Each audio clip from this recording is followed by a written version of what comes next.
यदा यदा हि धर्मस्य ग्लानिर्भवति भारत अभ्युत्थानं धर्मस्य तदात्मानं सृजाम्यहम्। आप सभी को हमारा प्यार भरा नमस्कार। मैं प्रियांशी कुंडू और मैं युक्ता अहलावत आज आप सभी के समक्ष कृष्ण और अर्जुन के बीच का संवाद प्रस्तुत करने जा रहे हैं। तो चलिए शुरू करते हैं।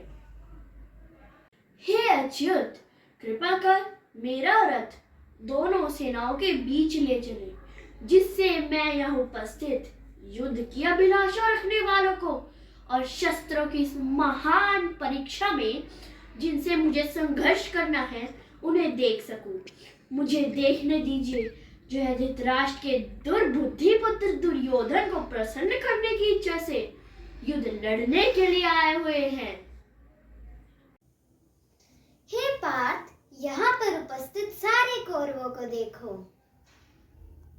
हे कृष्ण, युद्ध की अभिलाषा रखने वाले अपने ही मित्र एवं संबंधियों को अपने समक्ष देखकर मेरा अंग अंग कांप रहा है और मेरा गला सूखा जा रहा है।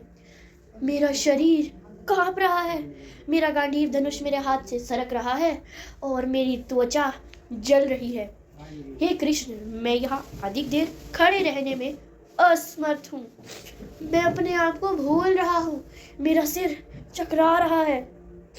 हे कृष्ण, मुझे तो अब केवल अमंगल के कारण दिखाई दे रहे हैं। हे कृष्ण, अपने ही संबंधियों को मारकर न तो मुझे कोई अच्छाई प्राप्त होगी और न ही इससे मैं किसी प्रकार का राज्य, सुख या शांति की इच्छा रखता हूँ।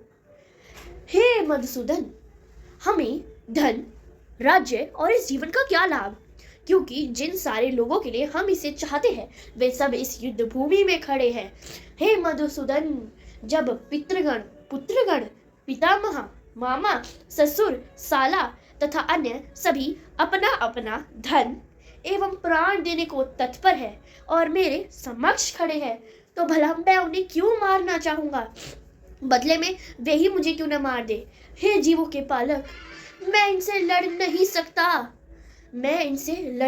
सकता। भले बदले में मुझे तीनों लोग क्यों न मिल जाए। अरे आप पृथ्वी की तो बात ही छोड़ दे, भला धृतराष्ट्र के पुत्रों को मारकर मुझे कौन सी प्रसन्नता प्राप्त होगी? हे प्रजापालक, मैंने गुरु परंपरा से सुना है कि जो लोग कुल धन का विनाश करते हैं वे सदैव ही नरक में वास करते हैं। हमें तो यह भी नहीं पता है कि हमारे लिए क्या श्रेष्ठ है, उनको जीतना या उनके द्वारा जीते जाना। अगर मैंने धृतराष्ट्र के पुत्रों का वध किया तो मेरे जीने का भी कोई महत्व नहीं है। हे कृष्ण, मैं तो अपना कर्तव्य भूल गया हूँ, कृपा कर मुझे उपदेश दीजिए। हे कृष्ण। हे पार्थ, तुम्हारे मन में यह कल्मश आया कैसे? यह उस मनुष्य के लिए तनिक भी अनुकूल नहीं है जो जीवन के मूल्य को जानता हो। इससे उच्च लोक की नहीं अपितु अपयश की प्राप्ति होती है। इस हीन नपुंसकता को त्याग कर युद्ध के लिए खड़े हो, इसको प्राप्त मत हो। हे शत्रुओं के दमन करता, हृदय की शुद्र दुर्बलता को त्याग कर युद्ध के लिए खड़े हो। तुम पांडित्यपूर्ण वचन कहते हुए उनके लिए शोक कर रहे हो जो शोक करने योग्य नहीं है। जो विद्वान होते हैं वे न तो जीवित के लिए और न ही मृत के लिए शोक करते हैं। ऐसा कभी नहीं हुआ कि मैं न रहा हूँ या तुम न रहे हो अथवा ये समस्त राजा न रहे हो, न ही भविष्य में ऐसा होगा कि हम लोग नहीं रहेंगे। जिस प्रकार शरीरधारी आत्मा बाल्यावस्था से तरुणावस्था में और फिर तरुणावस्था से वृद्धावस्था में चली जाती है, उसी प्रकार मृत्यु के बाद आत्मा दूसरे शरीर में चली जाती है। धीर व्यक्ति मोक्ष को प्राप्त नहीं होता। जो सुख तथा दुख में क्षणिक उदय और काल कर्म में अंतर धारण होना सर्दी अथवा गर्मी की ऋतुओं के आने जाने के समान होता है, वे इंद्रिय बोध से उत्पन्न होती और मनुष्य को चाहिए कि अविचार भाव से इनको सहन करना सीखे। हे अर्जुन, जो सुख तथा दुख में विचलित नहीं होता वही निश्चित रूप से मुक्ति के योग्य होता है। जिस प्रकार हम पुराने एवं व्यर्थ वस्त्रों को त्याग कर नए वस्त्र धारण कर लेते हैं, उसी प्रकार हमारी आत्मा पुराने एवं व्यर्थ शरीर को त्याग कर नए शरीर में चली जाती है। अविनाशी, अप्रेमियों तथा शाश्वत जीव के भौतिक शरीर का अंत अवश्य संभवी है। अतः हे भारतवंशी, युद्ध करो, केवल और केवल युद्ध करो। जो इस जीवात्मा को मारने वाला समझता है अथवा मरा हुआ समझता है, वह अज्ञानी है, क्योंकि यह आत्मा न तो मरती है और न ही मारी जाती है। आत्मा का किसी भी काल में न तो जन्मी है, न ही जन्म लेगी, न ही जन्म लिया है, अथवा ये आत्मा अजन्मी, नित्य, शाश्वत तथा अव्यय है।